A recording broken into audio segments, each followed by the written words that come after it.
Hello students, today we are discuss on double integral by using change of variable method. In this देखो student, इसमें सबसे पहले हमने क्या देखना है कि कार्टेशियन कोऑर्डिनेट से पोलर कोऑर्डिनेट में हम किस तरह कन्वर्ट कर पाएंगे कार्टेशियन कोऑर्डिनेट को। तो देखो यहाँ पे लिख रखे हैं let the variable x y in the double integral are this can be changed to u, v। हमने मान लो एक्स वाई वेरिएबल को u, v में चेंज करना है, तो एक ये मेथड बताया इसने कि we will change it by this. For example नीचे इसने दे रखा है to change Cartesian coordinate x, y to polar coordinate r, theta. तो हम सबसे पहले क्या करेंगे, x को r cos थीटा मानते हैं। पता ही हमें जब कार्टेशियन कोऑर्डिनेट से पोलर कोऑर्डिनेट में जाते हैं तो x कोऑर्डिनेट को r cos थीटा मानते हैं और y को r sin theta, where x square plus y square can become r square. अब सबसे पहले हम निकालेंगे इसमें जे फॉर जैकोबियन बोला जाता है यहाँ पे भाई। फिर हम देखते हैं जैकोबियन किस तरह निकलेगा इसका। तो जे मींस जिस कोऑर्डिनेट में बदला है उसके रिस्पेक्ट में डिफरेंशिएशन किया जाएगा, पार्शियल डिफरेंशिएशन, और फिर उसका डिटरमिनेंट लिया जाएगा। देखो यहाँ पे जो लिख रखा है हमने, एक समझने की कोशिश करना। Partial differentiation of x with respect to r and x with respect to theta. इसी तरह ऊपर मान लो x और y को हमने किसी कोऑर्डिनेट u, v में चेंज करना था, तो पहले x को u के रिस्पेक्ट में डिफरेंशिएट करेंगे, फिर x को v के रिस्पेक्ट में। सिमिलर प्रोसेस फॉर y को u के रिस्पेक्ट में और v के रिस्पेक्ट में। यहाँ पे हमने x को r और थीटा में चेंज करा है, तो सेम x को पहले r के रिस्पेक्ट में पार्शियल डिफरेंशिएट करेंगे, फिर x को थीटा के रिस्पेक्ट में। सिमिलरली y को r के रिस्पेक्ट में पार्शियल डिफरेंशिएशन और y का थीटा के रिस्पेक्ट में। तो x को हमने किसके इक्वल माना है, x is equal to r cos theta. तो जब इसका r के रिस्पेक्ट में डिफरेंशिएशन करेंगे r cos थीटा का, तो cos theta will treat as constant. r का डिफरेंशिएशन कितना हो जाएगा, 1, तो 1 इंटू cos थीटा, ये हो जाएगा इसका partial differentiation with respect to theta. उसके बाद बात करते हैं, तो ये आ गया cos थीटा, फिर इसका थीटा के रिस्पेक्ट में। तो cos थीटा का डिफरेंशिएशन कितना होता है, माइनस sin थीटा, ये बन जाएगा minus r sin theta. Similarly for y sin theta and r cos theta. इसका डिटरमिनेंट निकालेंगे तो इसका डिटरमिनेंट आ गया r। तो देखो पोलर कार्टेशियन कोऑर्डिनेट से पोलर कोऑर्डिनेट में इस तरह चेंज होगा। प्रोसेस क्या होता है इसका, fxy dx dy will change to dr d theta, और साथ में ये यू लिखा जाएगा, ध्यान देना इसमें, कोई भी function f x y D x D y किसी में भी चेंज करना हो तो इट इज इक्वल टू, मान लो u, v में चेंज करना तो x को u v, और बीच में आएगा mod determinant of j into d u d v. ठीक है, तो यहाँ पे हमने j जो निकाला था उसकी वैल्यू कितनी आई है अपनी r, तो यहाँ mode j means determinant of j की वैल्यू कितनी हो जाएगी r, तो it becomes f of r cos theta r sin theta into r dr d theta. इसका क्या मतलब हुआ, कार्टेशियन कोऑर्डिनेट से अगर पोलर कोऑर्डिनेट में जाना है हमें, तो x को तो हम क्या मानेंगे r cos थीटा, y को हम क्या मानेंगे r sin थीटा, और dx dy, या फिर यूं सोच लो double integral f into D x D Y will change to double integral f dx dy की जगह क्या आ जाएगा मोड j, और j की वैल्यू कितनी r into D R D theta. ये हो गया अपना कार्टेशियन कोऑर्डिनेट से पोलर कोऑर्डिनेट में चेंज। ठीक है, एक इसी तरह हम कार्टेशियन कोऑर्डिनेट से polar coordinate spherical polar coordinate में भी चेंज कर सकते हैं और सिलेंड्रिकल पोलर कोऑर्डिनेट में भी चेंज कर सकते हैं। क्वेश्चन देखो इसका, इवेल्युएट दिस डबल इंटीग्रल और पॉजिटिव क्वाड्रेंट ऑफ सर्कल। तो देखो हम, देखो वैसे ये क्वेश्चन हम इसमें लिख नहीं रखा कहीं पे भी कि solve it by using change of order of integration या फिर चेंज ऑफ वेरिएबल, कुछ नहीं लिख रखा। लेकिन इतना बड़ा इंटीग्रेशन अगर हम एक्स के रिस्पेक्ट में इंटीग्रेशन करें, मान लो कुछ ना कुछ करके हमने लिमिट निकाल ली और एक्स के रिस्पेक्ट में इंटीग्रेशन करने की कोशिश की, तो थोड़ा सा ये टफ होता नजर आ रहा है। तो हम क्या करेंगे, इसको पहले पोलर में चेंज कर लेते हैं ताकि ये क्वेश्चन इजीली इंटीग्रेट हो पाए। तो देखना तुम, हमने क्या किया भाई, एक्स को आर कोस थीटा, वाई को आर साइन थीटा रख दिया, x square plus y square is equal to 1 था, ये किस में चेंज हो जाएगा, r is equal to 1। R is equal to 1 means 1 radius का सर्कल विद सेंटर 0,0 हमने ड्रॉ कर दिया भाई, ठीक है। उसके बाद इसने ये भी कर रखा है कि over the positive quadrant of circle, मतलब सिर्फ फर्स्ट क्वाड्रेंट की बात की गई है। तो हमने एक स्ट्रिप पैरेलल स्ट्रिप बना ली इस तरह की। अब ये कंप्लीटली रीजन में इलाई कर रही है, तो आर की वैल्यू बताओ कहां से कहां तक होगी। आर देखो, यहाँ पे आर की वैल्यू 0 और फाइनली ये स्ट्रिप जहाँ पे टच कर रही है वहां पे आर की वैल्यू 1, तो आर की लिमिट होगी 0 से 1। अब इस कंप्लीट रीजन में थीटा की वैल्यू कहां से कहां तक वेरी कर रही है, theta will start from 0 and goes up to pi by 2।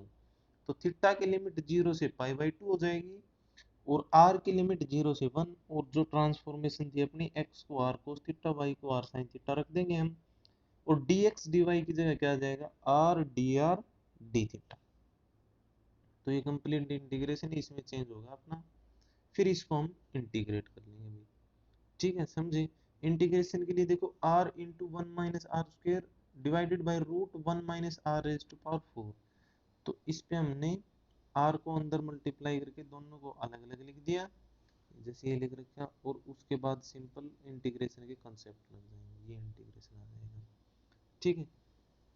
Similarly इस तरह का सेकंड एग्जांपल देख लेना, मैं एक अच्छा एग्जांपल करने की सोच रहा हूँ। इसमें देखो, मान लो किसी और स्फेरिकल कोऑर्डिनेट में किसी और में चेंज करवाने की बात आ जाए, तो किस तरह करेंगे। जैसे एक क्वेश्चन है इसमें, क्वेश्चन नंबर 7 देखो, evaluate this integration, example number 7, this integration where r is parallelogram in xy plane with vertices this। ये वर्टिसेस दे रखे हैं, हम इन वर्टिसेस से एक पैरेललोग्राम बनाएंगे, वो ये पैरेललोग्राम बन गया, ठीक है। यूजिंग द ट्रांसफॉर्मेशन, इस बात पे ध्यान दो, यहाँ पे ट्रांसफॉर्मेशन हमने क्या लगानी है, u is equal to x plus y and v is equal to x minus 2y, समझ रहे हो। तो सबसे पहले हम देखेंगे कि ये फिगर किस में चेंज हो जाएगा अगर ये ट्रांसफॉर्मेशन यूज करेंगे। तो देखो भाई, हमने मान लो x कोऑर्डिनेट को तो मान लिया u, और y कोऑर्डिनेट जो अपना जनरली लिखते हैं हम उसको हमने v कोऑर्डिनेट बना दिया, ठीक है। अब हम देखते हैं पॉइंट किस तरह चेंज होंगे। अपना a पॉइंट है 1,0। अच्छा भाई, u, v में चेंज करना है इसका, u का मतलब x प्लस वाई। तो देखो एक पॉइंट समझा देता हूँ, a अपना 1,0 इन x, y कोऑर्डिनेट, अगर अब हमने इसको u, v में चेंज करना है, तो a पॉइंट किस तरह चेंज हो जाएगा वो देखो। देखो u किसके इक्वल है, x plus y, x plus y means 1 plus 0 is 1, और v किसके इक्वल है, x minus 2y, x minus 2y, y की वैल्यू कितनी है 0, तो 2 इंटू 0 इज 0, तो कितनी वैल्यू आ गई इसकी 1। तो a अपना यहाँ पे पॉइंट था 1,0, वो u, v में चेंज हो गया, कितना बन गया 1,1। इसी तरह हम अगला पॉइंट है जैसे b 3,1, b पॉइंट अपना 3,1, ये कोऑर्डिनेट है b के, हमने u v में चेंज कर देना है इसको। यहाँ पे तो ये x कोऑर्डिनेट और y कोऑर्डिनेट है इसको। u अपना किसकी इक्वल है, u is equal to x plus y, तो नया b कोऑर्डिनेट मान लो उसको b डैश नाम दे देते हैं, u और v में क्या बन जाना है, x plus y, 3 plus 1 is 4 and second is x minus 2y, तो 3 माइनस 2 दैट इज 1। तो b अपना कहाँ पे चला जाएगा, b डैश में, जो क्या है अपना 4,1। इसी तरह c और d को चेंज करेंगे, तो ये फिगर अपना इस ट्रांसफॉर्मेशन से इसमें कन्वर्ट हो जाएगा, एक बात तो ये हो गया। अब अपना बच गया डबल इंटीग्रल, कुछ भी है अंदर वाले फंक्शन को तो हम बाद में लिखेंगे, पहले dx dy जो है अपना function, any function into dx dy को चेंज करेंगे। तो हमने पीछे पढ़ा, ये किसके इक्वल हो जाएगा, double integral f into mod j d u d v में। अब बात रह गई अपनी मोड जे निकालना में। तो mod J means determinant of J किसके इक्वल होगा ये u का partial differentiation with respect to x and फिर विद रिस्पेक्ट टू y, जैसे यहाँ पे लिख रखे हैं। तो partial differentiation with respect to x करें u का तो कितना आएगा 1, और विद रिस्पेक्ट टू y करें तब भी बनाना है। अब v में आ जाओ, v का with respect to x partial differentiation 1 और v का with respect to y partial differentiation कितना हो जाएगा, v का with respect to y partial differentiation करेंगे तो माइनस, एक मिनट भाई, -2 हो जाना है। ठीक है, इसका डिटर्मिनेंट निकाल देंगे हम। तो -2 इंटू 1 -2 -1 तो कितना होगा -3। तो जैकोबियन कितना आ गया इसका, इसका रिवर्स कर देना हमने भाई, उल्टा कर देंगे क्योंकि हमने u v में चेंज करना था इसको। तो इसकी वैल्यू निकालनी थी J X Y upon J U V की, वो इसको चेंज करके उल्टा करके लिखेंगे तो कितनी आएगी -1/3। तो वो वैल्यू लिख देंगे। अब देखो अपना इंटीग्रल किस में चेंज होगा, x प्लस वाई मीन्स ये किसके इक्वल है, x प्लस वाई u के इक्वल। तो ये बन गया अपना u स्क्वायर मोड j की वैल्यू कितनी आ गई अपनी -1/3 into d u d v. ठीक है, अब हमने रीजन R में इसकी लिमिट देखनी है। हाँ तो अब हमने इस रीजन में, इस साइड वाले रीजन में इसकी लिमिट देखनी है। तो देखो मान लो एक स्ट्रिप हमने ये बना दी पैरेलल टू यू एक्सिस, तो u की वैल्यू देखते हैं। इनिशियली जहाँ पे स्ट्रिप टच कर रही है वहाँ पे u की वैल्यू कितनी है 1, फाइनली जहाँ पे स्ट्रिप टच कर रही है वहाँ पे u की वैल्यू कितनी है 4। तो लिमिट u की कितनी होगी 1 से 4। ठीक है, अब नेक्स्ट हम देखते हैं v की लिमिट। ये स्ट्रिप कहाँ से कहाँ तक वेरी करेगी, v is equal to -2 to 1। तो ये v की लिमिट हो जाएगी u x प्लस वाई का whole square means that u का स्क्वायर, dx dy की जगह कितना आ जाएगा -1/3 into d u d v. अब सिंपल ये इंटीग्रेट हो जाएगा। तो यहाँ पे मेन कंसेप्ट क्या था अपना, हमने ट्रांसफॉर्मेशन ये वाली लगानी थी। ठीक है, कर लोगे शायद। आगे देखो, जैसे ये क्वेश्चन है where r is the region denoted by x is equal to 0 y is equal to 0 z is equal to 0। ये ट्रिपल इंटीग्रल का क्वेश्चन है। अगर ट्रिपल इंटीग्रल में लिमिट आ जाए तब किस तरह निकालेंगे। देखो भाई, हमने डबल इंटीग्रल की लिमिट निकालनी तो सीख ली थी, अब ट्रिपल इंटीग्रल में लिमिट देखो कैसे आएगी। सबसे पहले तो हम x की वैल्यू देखते हैं। एक एक हमने वीडियो पहले भी डाली थी जिसमें ट्रिपल इंटीग्रल की लिमिट निकालनी सीखी गई थी। ठीक है, तो हम यहाँ पे शुरू करते हैं, x की वैल्यू कहाँ से कहाँ तक वेरी करेगी। पहले z की देख लेते हैं। तो देखो यहाँ पे इस वाले फ्रैक्शन से z की वैल्यू निकालूंगा तो कितनी आएगी, z is equal to a minus x minus y. ठीक है, z की वैल्यू तो यहाँ नहीं है, और इनिशियली z कहाँ से शुरू होना है, z इज इक्वल टू 0 से। तो z की लिमिट होगी अपनी 0 to a minus x minus y. इस तरह ना सोच पाओ तो एक तरीका और बताता हूँ मैं आपको। सबसे सिंपल तरीका क्या करेंगे, यहाँ पे अपना एक्सप्रेशन है x plus Y plus Z is equal to A, और इनिशियल इनिशियल लिमिट पहले ही दे रखी है, x is equal to 0 y is equal to 0 z is equal to 0।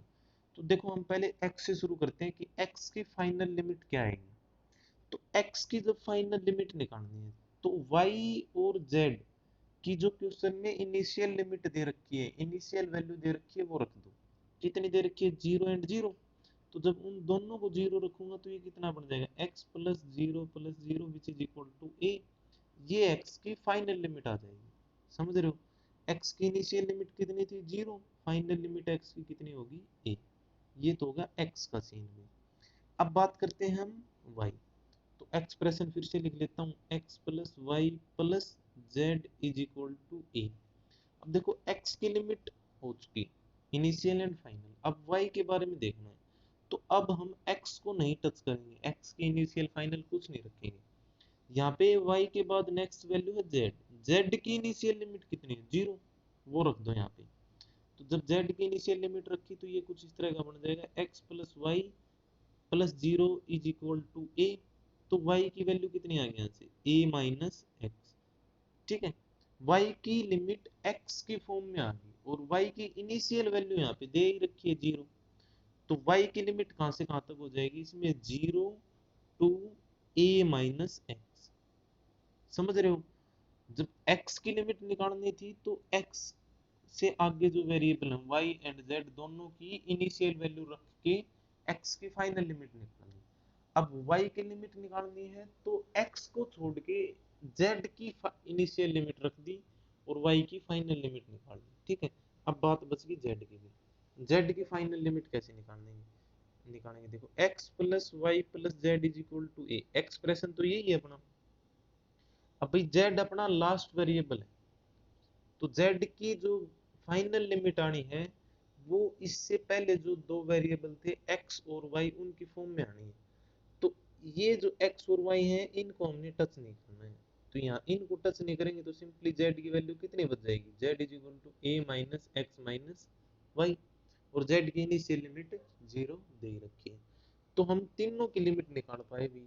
x की लिमिट हमने देखी कहां से कहां तक थी, 0 से a, फिर y की निकाली वो कितनी थी 0 से a माइनस एक्स, और फिर z की निकाली 0 से z की लिमिट आ गई a minus x minus y. तो सिंपली ट्रिपल इंटीग्रल में तीनों लिमिट यूज कर देंगे, यहाँ पे जो यूज कर रखे हैं देखो, और पहले z के रिस्पेक्ट में इंटीग्रेट किया, फिर y के रिस्पेक्ट में, और फिर x के रिस्पेक्ट में सिंपल इंटीग्रेशन कर देंगे, ये आंसर आ गया। समझे मेरी बात, ये ट्रिपल इंटीग्रल का छोटा सा कंसेप्ट था। अब तुमने जो इस एक्सरसाइज से क्वेश्चन करने हैं एज एन असाइनमेंट, वो देखो कौन कौन से करने हैं। एक तो by changing into polar coordinate, ये वाला क्वेश्चन, क्वेश्चन नंबर 5 का 5th पार्ट, ये क्वेश्चन नंबर 5 का 4th पार्ट। ठीक है, एक तो ये क्वेश्चन करना है। एक करना तुमने evaluate triple integral by tetrahedron, देखो टेट्राहेड्रन ये क्वेश्चन नंबर 10, दो क्वेश्चन हो गए। आगे हैं, आगे तुम्हारा भाई ये वाला क्वेश्चन नंबर 15 जो हमने हिंट भी दे के किया था, 15th क्वेश्चन और देखना है, और एक क्वेश्चन नंबर 11। ठीक है भाई, एक क्वेश्चन नंबर 5 का 4th part, question number 10 two, दो क्वेश्चन हो गए हैं, फिर 11, तीन क्वेश्चन तो इस पेज से करने हैं, और आगे इस पेज से तुमने करना है क्वेश्चन नंबर 15, क्वेश्चन नंबर 15। चार क्वेश्चन हो गए हैं इससे जो तुमने एक्सरसाइज में देने हैं। बच्चों ये असाइनमेंट कल नहीं तो परसों तक जरूर से जरूर सबमिट करवा दिया करो, एक दिन के अंदर अंदर। इसके साथ ही एक छोटा सा टॉपिक और है, area bye double integration and volume by double integration. इसके लिए एक सिंपल सा कंसेप्ट याद रखना, अगर एरिया निकालना हो तो limit into d Y D x, means अगर कार्टेशियन कोऑर्डिनेट से अगर एरिया निकालना है किसी रीजन आर का, तो हम क्या करेंगे, double integral of region r into dx dy, simply this is the formula for area using double integral in Cartesian coordinate, but if in polar coordinate का यूज करके अगर हम किसी रीजन r का एरिया निकालते हैं, double integral over r into D R D theta, ये देगा area using double integral in polar coordinate. Cartesian coordinate का भी बता दिया और पोलर कोऑर्डिनेट का। अब अगर मान लो वॉल्यूम की बात की जाए, वॉल्यूम किस तरह निकालेंगे, तो वॉल्यूम के ये दोनों फॉर्मूले यहाँ पे z और साथ में आ जाएगा z। ठीक है, तो मीन्स अगर वॉल्यूम यूजिंग डबल इंटीग्रल, तो double integral z dx dy in Cartesian coordinate, and in polar coordinate z r dr d theta, ये पोलर कोऑर्डिनेट में हो जाएगा। ठीक है, अब तुम सोचोगे कि सर ये z क्या है, तो z वहां पे क्वेश्चन में गिवन होगा या फिर कोई फंक्शन गिवन होगा x, y का। ठीक है, किसी भी रीजन r का वॉल्यूम निकालेंगे वो इस तरह निकालेंगे, दोनों फॉर्म हमने बता दिए। एक क्वेश्चन देखते हैं इस पे, जैसे ये find the area lying between the parabola this and the line this. तो कुछ नहीं, सिंपल हमने तो डबल इंटीग्रल निकालना है, और वो भी किसका, dy dx का, सिंपल लिमिट का ही तो पता करना है यहाँ पे, और लिमिट हमने पता करनी सीख ली अब तक। तो सबसे पहले इसका एक रफ सा स्केच बनाएंगे, ये रफ स्केच बन गया अपना। कोई भी स्ट्रिप ले लेंगे पैरेलल टू एक्स एक्सिस और parallel to Y axis, it depends on us. तो strip parallel to Y axis ले लिया हमने, यहाँ पे इनिशियली वाई की वैल्यू कितनी है और फाइनली वाई की वैल्यू कितनी है, वो वाई की लिमिट दे देगा। देखो इनिशियली वाई की वैल्यू कितनी है x, और फाइनल वाई की value 4x minus x square, ये तो लिमिट होगी। और इस कंप्लीट रीजन में x की वैल्यू कहाँ से कहाँ तक वेरी कर रही है, x की वैल्यू 0 से 3 तक वेरी कर रही है, तो ये x की लिमिट हो जाएगी। इसको सिंपली इंटीग्रेट कर देंगे तो ये जो शेडेड रीजन है इसका एरिया आ जाएगा bye using double integral. Simple concept है, ठीक है। सेम इस तरह का एरिया का क्वेश्चन ये हो जाएगा नीचे। अब मान लो हमने डबल इंटीग्रल का यूज करके वॉल्यूम निकालना है, तो ये क्वेश्चन देखो, ये क्वेश्चन है, इसका हमने वॉल्यूम निकालना है। तो हमने देखो वॉल्यूम का फॉर्मूला ये बताया था z into D Y D X. तो D Y D X simply y की लिमिट तो देखनी है यहाँ पे। सबसे पहले तो यहाँ से z की वैल्यू निकालेंगे, z की वैल्यू निकालेंगे, वो कितनी हो जाएगी 1 minus x by a minus y by b, और z के डिवाइड में c था तो यहाँ पे मल्टीप्लाई बाई c, तो ये तो z की वैल्यू आ गई। अब इसमें हमने किसकी लिमिट देखनी है, यहाँ से हमने लिमिट देखनी है x और y की। तो यहाँ पे देखो एक छोटी सी बात लिख रखी है, volume of tetrahedron bounded by coordinate planes and this plane.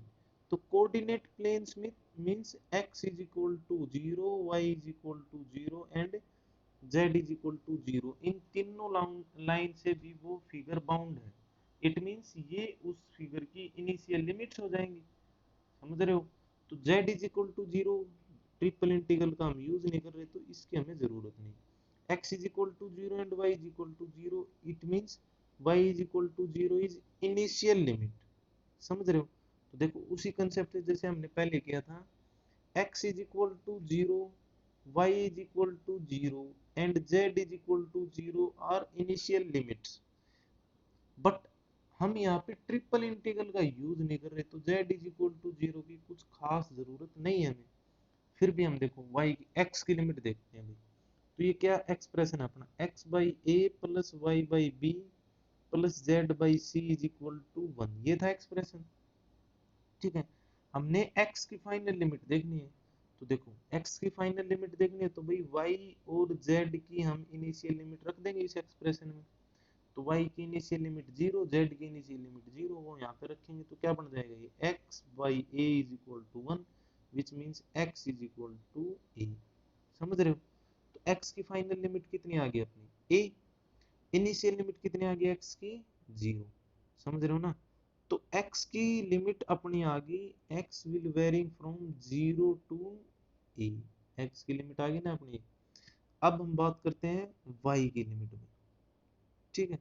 y की लिमिट के लिए एक्सप्रेशन वही है अपना, x by a plus y by b plus z by c is equal to 1, initial limit भी हमें पता है। अब भाई सिर्फ z की इनिशियल लिमिट का यूज करना, वो कितनी है 0, तो ये क्या बच जाएगा अपना x by a plus y by b is equal to 1, z को 0 रख दिया। तो यहाँ से y की वैल्यू निकालो, वो कितनी आएगी, y is equal to b into 1 minus x by A. तो ये y की फाइनल लिमिट आ जाएगी, that is b into 1 minus x by A, समझ रहे हो। तो y की फाइनल लिमिट, y की इनिशियल लिमिट कितनी होगी अपनी, y की इनिशियल लिमिट 0 और फाइनल लिमिट ये जो बताई है अब ये हुआ है। तो भाई हम अब हम y की लिमिट लिखना चाह रहे हैं, देखना y की लिमिट कितनी हो जाएगी, इनिशियल तो 0 थी अपनी, समझ रहे हो ना, y की इनिशियल लिमिट तो 0 थी, और फाइनल लिमिट अपन हमने कितनी निकाल दी b into 1 minus x by A, समझ रहे हो ना।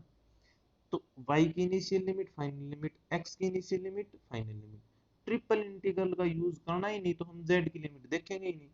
तो यहाँ पे आ जाओ, देखो ये लिमिट होगी अपनी सिंपल, और z की वैल्यू निकाल के रख दी थी यहाँ पे, into D Y D X, simply integrate कर देंगे तो ये volume by using double integral आ जाएगी, समझ रहे हो। एक छोटा सा काम और बच्चे, यहाँ से हमने जो क्वेश्चन असाइनमेंट में करने हैं वो देखो, एक question number 5, question number 5, question number 6, दो क्वेश्चन तो ये हो गए, और एक क्वेश्चन करना है क्वेश्चन नंबर 15 वॉल्यूम का भी, क्वेश्चन नंबर 15, और एक क्वेश्चन कर देना तुम क्वेश्चन नंबर 19 20 में से कोई भी एक कर देना। चलो 19th क्वेश्चन, 5 6 15 19, चार क्वेश्चन ये और चार क्वेश्चन पहले, 8 क्वेश्चन का असाइनमेंट कल सबमिट करवाना है। अगर किसी को कोई प्रॉब्लम हो तो वो पूछ सकता है। ठीक है, that's all for today, thank you.